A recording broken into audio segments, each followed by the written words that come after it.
Hey there, Steve Gamache with another Chef Knives to Go quick look product review. And what we are looking at this time is a really unique and interesting knife. This is the Konosuke Sanjo YS Gyuto 240 millimeter knife.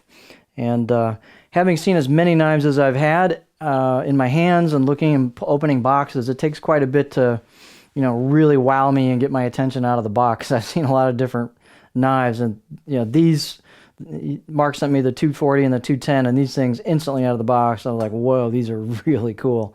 So again, I was struck by how nicely designed and made these are, and the look to them. They're just really cool line of knives. So what they do on these is they combine a stainless cladding, a soft stainless cladding on either side of a semi-stainless hard core steel. So it's a 3-layer construction. They're using one of their proprietary semi-stainless steels, whatever that might be, but they do a fabulous job with the HD and the HD2. It's probably going to be similar to that. It's easy to sharpen. It holds a decent edge. These being taken to about 63 to 64 Rockwell, they've definitely got these on a high end of the hardness scale, which is going to contribute to better edge retention, but they're easy to sharpen. They take a fantastic edge. The patina will be kind of low and slow, so they'll gradually gain a patina, but they're not super reactive. So it's just a nice kind of blend of fine-grained steel with a lot of good qualities to it. So, and again, they surround that on either side with a harder core steel, or I'm sorry, a softer stainless steel that's got a really interesting hammered pattern. It looks like it does cross over the top of the spine as well. These are going to vary a little bit from knife to knife with dimensions and weights, but this particular one is 168 grams or 5.9 ounces. The edge length is about 247, so it's a pretty long knife, about 9.7 inches. And 406 millimeters on the overall length. They're right about 16 inches.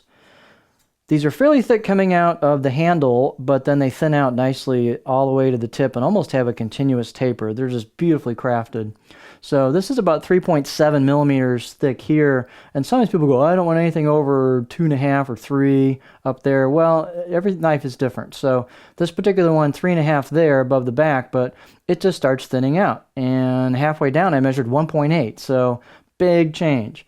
And it just kind of keeps going. And you'll see the grind on these is quite generous. You can see it goes all the way up to here where the hammered texture comes in, and so they use that to thin it out. So these things are just extremely well crafted, and that tip gets skinny.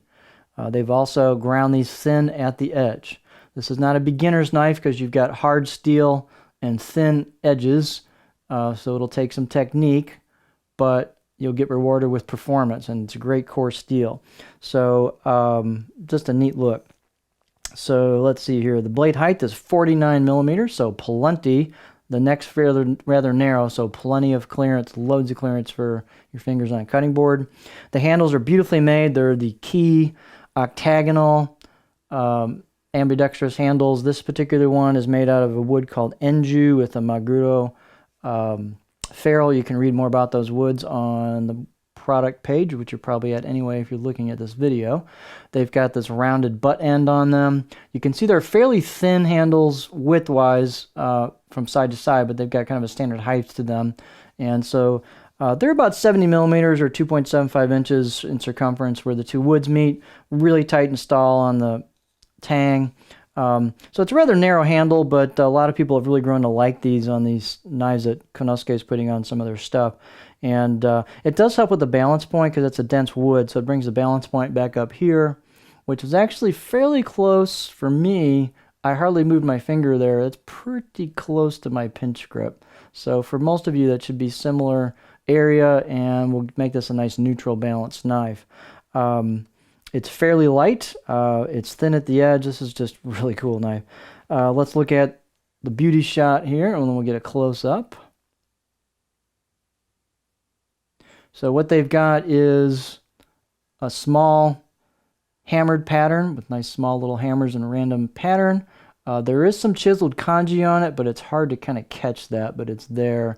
The finish is unique. It's kind of like a Kudauchi finish, but I don't know, it's kind of like a gunmetal grayish tannish on it. Looks like it will be quite durable. I can't say for sure. Don't know.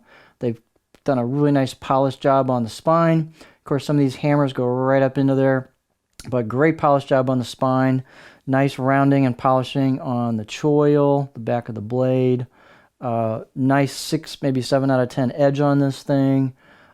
Super clean grind, super straight. As we talked about, thin at the edge, thin at the tip. This is an extremely well-crafted knife. I know they're not inexpensive, but they're very, very well made. Let's look at the cutting board profile on this bad boy.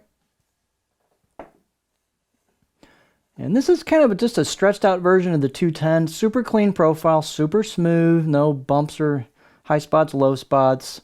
It flows into the heel and the back half. And you've got a little bit of a flat area in the back, and then the gentle, kind of a low curve coming up into a little more aggressive couple inches towards the tip, so you can get fairly high on it with that shape. And yet you've got a lot of room here for different techniques. So this will handle a lot of techniques, almost everything. Chopping at the back, rocking, push-pull cuts, glide cuts. So just a really